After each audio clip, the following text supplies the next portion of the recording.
Hey there, my name is Gregory Elwood. I'm with The Playlist. It's not just a fantastic movie. I listened to that. It is a freaking fantastic movie.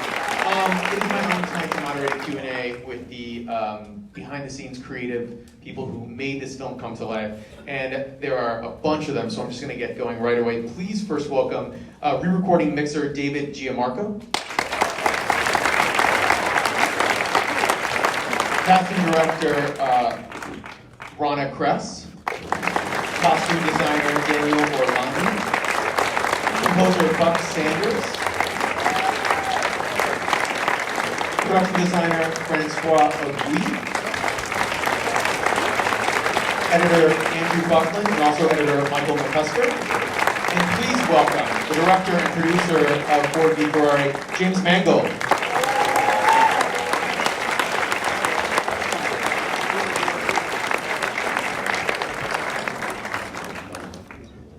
So, first question has to go to you, James. The script comes your way. What made you want to jump on board and be part of it? Feedback central. Go ahead. The script came my way. The script came your way. What made you want to jump on board and making your next film? Well, the script we shot isn't what I read. I first read. There are many iterations of this story that were done around 2010. Was when I first 2011 was when I first saw it.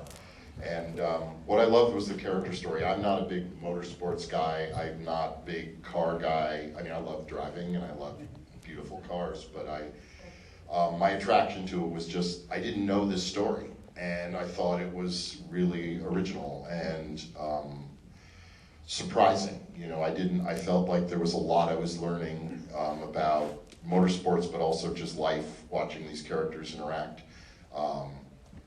And I also kind of identified with them, I guess, because the effort to make a car isn't all that different than to make a movie in some ways, and the kind of battles they fought seemed familiar to me.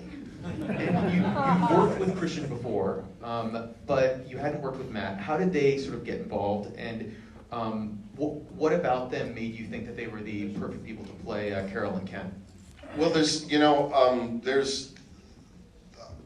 they just both seemed right. I mean, Christian especially leapt out to me, having known him a long time, and Matt, because in a way, when I was trying to think of Shelby and who would play him, I kept thinking of the Coen Brothers remake of True Grit that he was in, where I thought he was so amazing as this kind of Texas marshal. And but I've known both guys since the 90s, and on Christian's side, if you've known him, he's one of the most joyful, lovely, creative, inspiring human people, and I get the sense of just really not interested in being a movie star, not interested. It just really connects with crew and really loves to play.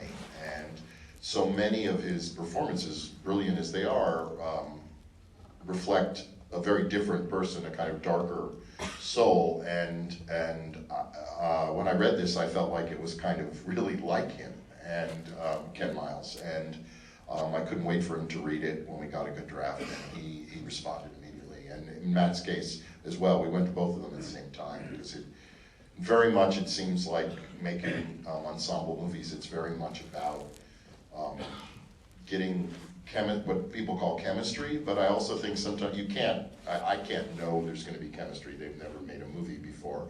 But I have this, my own personal theory is getting people who are very different kind of acting types or processes, different actors with very different methods or very different rhythms, I find are really exciting together. Like on another movie that a lot of the folks up here made with me, Walk the Line, Reese and Joaquin,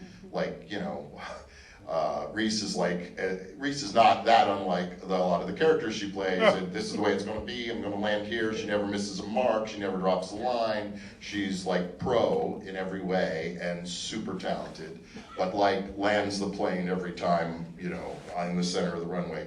Joaquin, well, you get it, I'm sure, is more like, Pigpen from Peanuts. And so there's just this kind of swirling sense of chaos or danger around him. And so you put Reese with her kind of, wipe the china perfection in a scene with a character like that. It's not only that she's going to make him bring the scene in for a landing, but that he's throwing her off balance in a way that's really exciting, and similarly, Matt's kind of, I think of him as this kind of Zen master. He's super subtle, and he's kind of got, sometimes on set, I shoot things and go like, did he do anything? And then I get in dailies or in the cutting room with these guys, and I see it, and I go, holy shit. And it's just, he plays with a really fine palette, and Christian is obviously more explosive or dynamic in his instincts, and that's a really nice thing to have that kind of friction with two people. Well, Rana, the question is then for you, like, how did, knowing that James likes to work with actors and who come from these different backgrounds, what did that mean for you in terms of casting the film?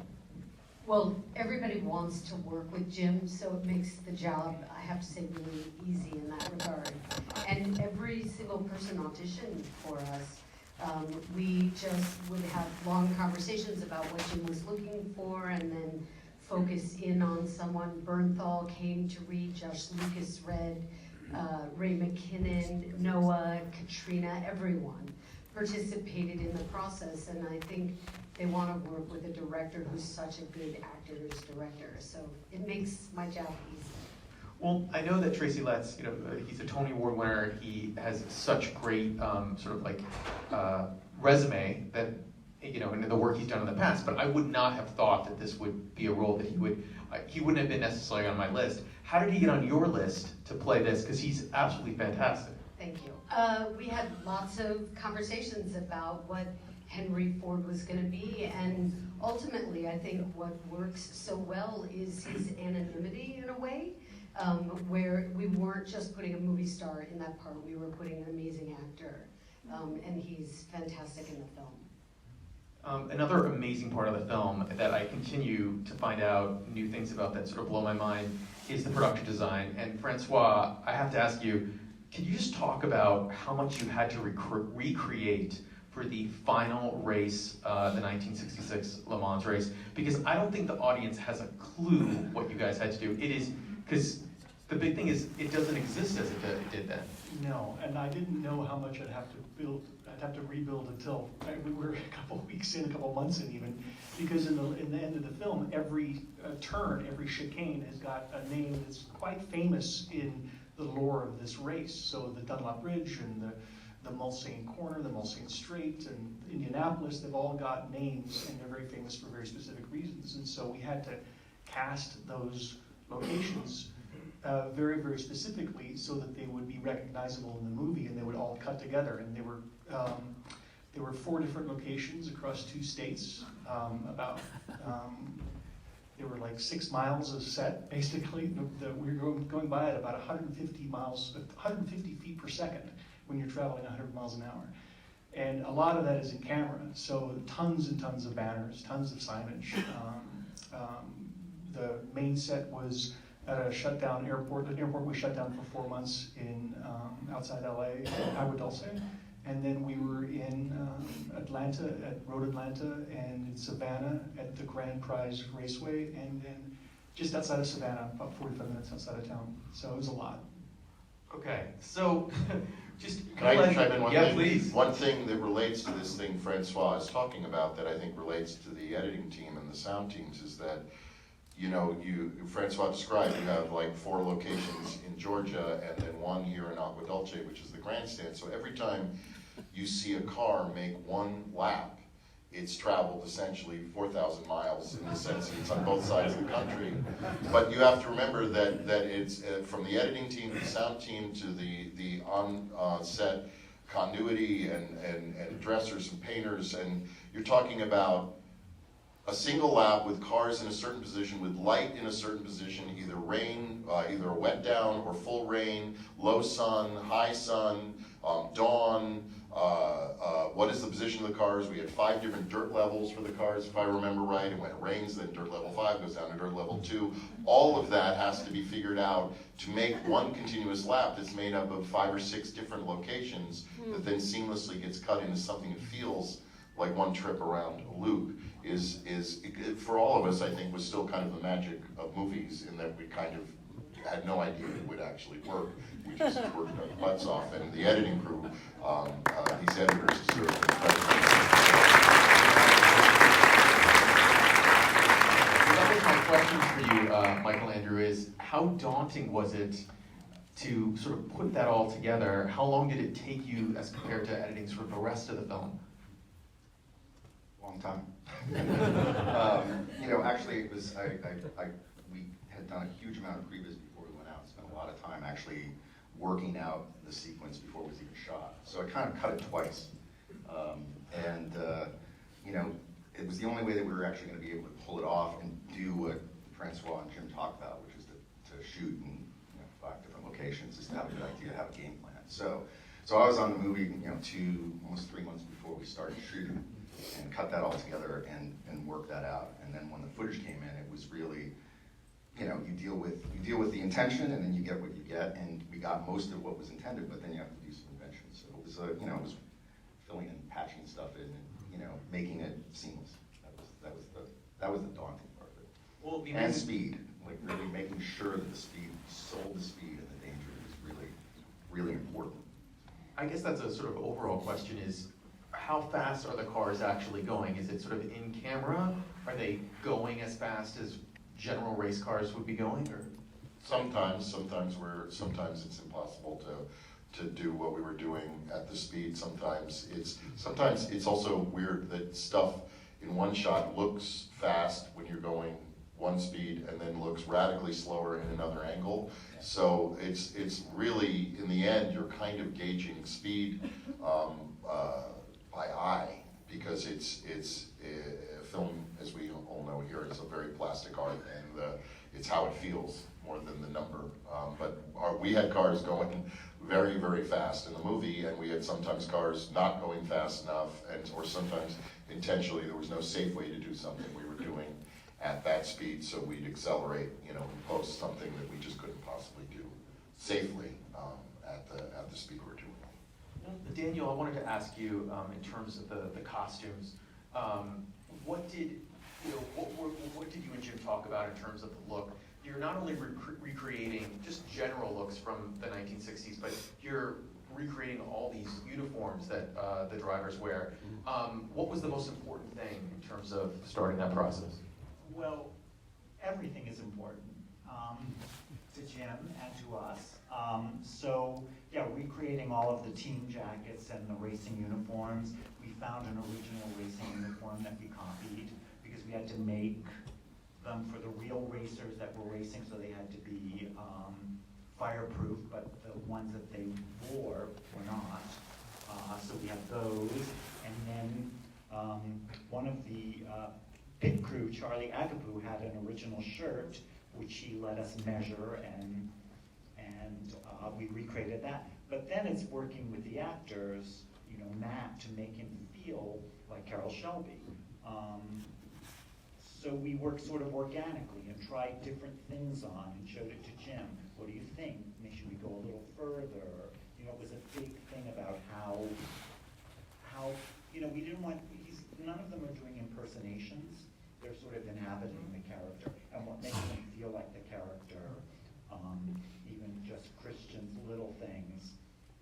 The suit that he wears to go to Le Mans, an old 50s suit, because that character would say, I have a suit, I don't need a new suit.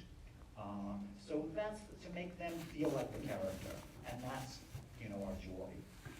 And I read that you worked with Francois in terms of setting a color palette for each of the races. Can you guys both talk about that? Yeah, we did boards in the beginning. A lot of it came from research. Actually, I was trying to find a way in visually, and I was really inspired by the cars, which were so beautiful. I mean, the actual cars, when we put them on the wall, the palette sort of presented itself. The Ferrari reds and the blues and the yellows and the greens. And so we knew we didn't want to change the colors of the cars, and then we built a sort of color scheme around that. And the colors help the audience realize where they are in the geography of the movie without having to resort to captions or subtitles. But I think that helps. Absolutely. David, speaking of the cars, I was told that your job as re-recording mixer was coming up with a lot of the sounds for the car's engines. Is that correct? We were fortunate enough to find the cars to record. That was kind of critical. And they were, the GT40 and the Ferrari were characters. And we found someone in Ohio who had a purely correct GT40. And then we found, we recorded that he allowed us to get it on a racetrack and really go with it. And we had stationary mics set up all over and mics all over the car. And we found a Ferrari in Florida and recorded that. So that was, those two cars were key for us. And then, then it's building upon that. But that was integral. And I know you worked with Paul and Dan, I believe, in terms of the overall sound of the film. Can you talk about, creating sort of just the atmosphere in terms of overall of the sound design, and James, if you want to talk about this as well, how important that was in terms of getting it right, making it sound as authentic as possible? Well, authentic is important also, but I think one thing we all have learned over the years, a lot of us have worked on a lot of movies together, and there was we knew this was a kind of sonic opportunity. But one of the things that's really become clear, I think, to all of us as we go on in our careers is that in sound, so much of what makes a movie feel designed or orchestrated is a sense of what you're not hearing or a sense of what you're getting focused on. And that you're not just getting, a lot of movies today are kind of sensory overload and you're kind of getting hit with everything. And that one of the things we really tried to do, as Dave was saying, having a beautiful idol, just an idol that in and of itself is just a beautiful, sumptuous effect, means that there's so little else to do. When someone just starts their car and you just hear that thing, that's just in and of itself, you get to luxuriate in sound. And that sometimes what we associate a highly designed sound picture with a lot of sounds. But I think it's like all things, like composition, visual composition, and all others, it's about focus, and I think it's what Dave and Paul and Don, not Dan, we're really focused on, is trying to kind of, because it's easy to gather all this stuff up, almost like picking seashells. You can't stop, and then there's the brake, and there's the gear lever, and there's a rattle, and there's a chassis hum, and there's the wind, and there's the whistle, and there's a rattle in the window, and at some point you kind of go, well, all that would be there, but what is going to focus our attention in the right place? But it's a great team. I mean, please take it from where I am there, Dave, and add anything you. Yeah, and one of the big things was to, work with music and really let the sound effects play when they needed to play and give over to music when music had to take the scenes, especially on a long, the sequence of Le Mans was, such a big piece. So, and a lot of the work we did, it developed over, we had a long temp up, we were giving sound effects to the picture department, and Mike and Andrew were weaving our sound effects in with what was being done in the cutting room, and we just kept going from there. And Jim lets us go at it, and then he sits in with us, and then he's very creative on the stage, and we bend and pull and push and develop. Well, Buck, let's talk about the score. It's incredible. It's beautiful. Did you have different themes for different moments? Like, how did you and Marco sort of break down what you wanted to do on the screen? We had there's a theme for the father and son relationship with Miles and the son, and then the friendship between Shelby and Miles, and they're sort of interconnected thematically. And then for the racing, there's a victory theme, and then a lot of sort of rhythmic sort of elements that are recurring that because when you're in the middle of the race, that's going to cut through better than a flute solo. I wanted to ask you both, you Jim and Donna, Noah Jupe, who plays Christian's son, he has to connect with him, and he's a great actor. I don't know if you've seen him in any other things for people in the audience.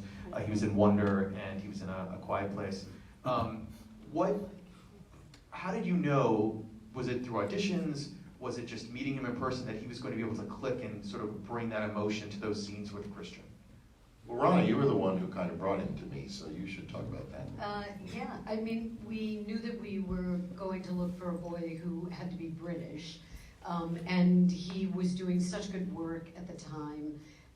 And I remember that audition because he came in and he actually probably knew more than we did about the character.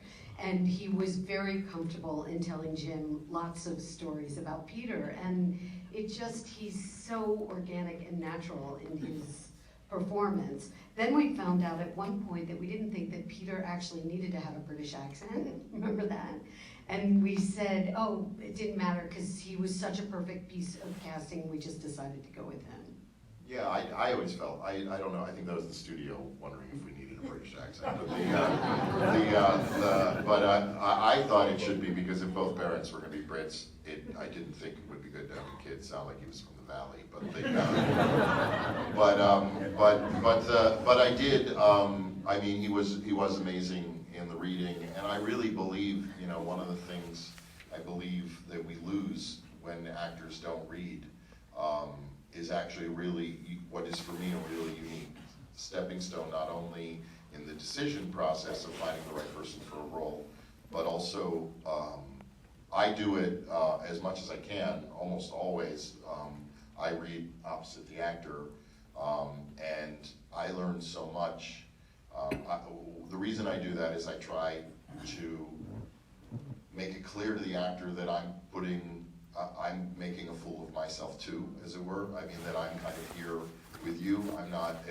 Auditions are the most horrendous things if you think about them. Many of you have either been on them on one end of the side or another, and they're in the sense that there's this, I don't like for there to be this kind of couch of people observing.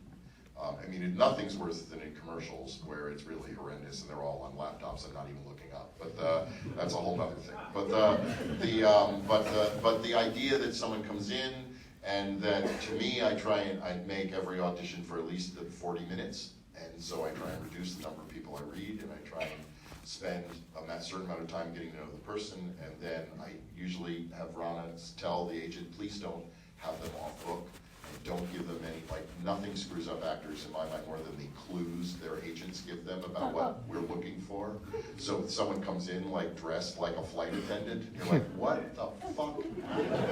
And my agent said, and you're like, whoa. And I've been practicing this accent in the mirror for the last, say, 3 days. And it's like, my thing is, let's find it together in these 40 minutes, and let's see, because what I learn more is not whether they're going to nail it in that moment, but just what is it like, what is the give and take like, and the biggest thing I'm always looking for is, can they think between the lines? Can they think, can we see thought?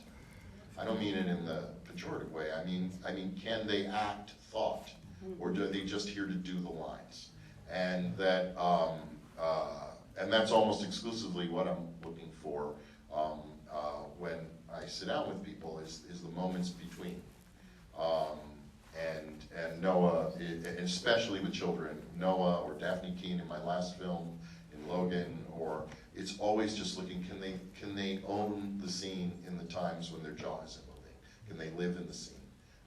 And a much less experienced actor, may actually have much more life in them or presence in them. It's a big deal, and it's a pleasure to work with someone like Ronna because the environment is she helps me create a situation that is really, as much as it's on the line, that is really relaxed and is fun even, and because it's my hope, even for the actors that might not get a role, that they leave feeling like they had a kind of workout, a kind of something exciting. I've had many actors who I've read on a previous movie and haven't gotten a role, who come eagerly back in on another movie because it was a positive experience. And that to me is so critical, because in the end, risking something of yourself is how you get work and is how you make good choices. And so I'm so appreciative when actors do that. Before we take some questions from the audience, there's one big topic we haven't talked about, which are the cars themselves, which is sort of, I mean, it's 2000, you guys made this in 2018. I don't know how many of these, cars still exist, or how you even brought them together. Jim and Francois, I don't know if you can talk about the work that Rick did. Rick Collins was the picture car coordinator, because it's sort of, I think it's remarkable. Yeah, the cars were an extraordinary amount of work. We ended up building, I think it was 34 cars from scratch in this movie, and then a bunch of them had to be repainted and redressed for the different races to look like different cars. And not only that, they had, a lot of times picture cars are built, just as rollers. These had to be built as performance vehicles with massive engines and braking and maneuverability, and they had to work closely with the stunt department to make sure that they were able to perform properly. So the cars were built, the race cars were built at 5 or 6 different companies all around the country. There was a company up in Michigan, there was a company down in Irvine, there was a bunch of companies in Los Angeles, and Rick had to coordinate with all of those different manufacturers. On top of that, there were dozens of cars that had to be rented that were for just dressing or slow driving, things like that. In the Ford factory scene at the beginning of the movie, that scene, those are 21 Ford Falcons that we purchased for the movie and then had to restore to cherry condition. So I don't know if you can buy a Ford Falcon right now. And then so yeah, they had to be restored, one primered in one row, and then kind of like windshields off in the next one, and then all completely finished in the next row. So the cars were a lot of fun to do. There were even some collectible cars. The actual cars in the movie, we're talking about $20-30 million cars. Each of these race cars. If we were using the ones that were using the real cars, so that would be, your budget would be gone after like one scene. But in the Ferrari factory, there's a number of actually really beautiful original cars. There was a car that was like $25 million that was there on that day, and with a velvet rope around it while we were shooting. The guy drove it there, though, didn't he? He drove it there. There was one car that was the one next to it that was like a $50 million Ferrari that he drove there, and GTO, I think. But and then they were dressed in with picture cars that we had built from scratch. We built the P3, P30 P3s. We built 3 of those. We built the back. You see the F1 Ferraris that are very built from scratch. And yeah, so it was a lot and a lot of love going into the details and adding all the little ribbons and the graphics and the stickers, and even inside there's like millions and millions of notes, gauges, and seatbelts. This goes on and on. Wow.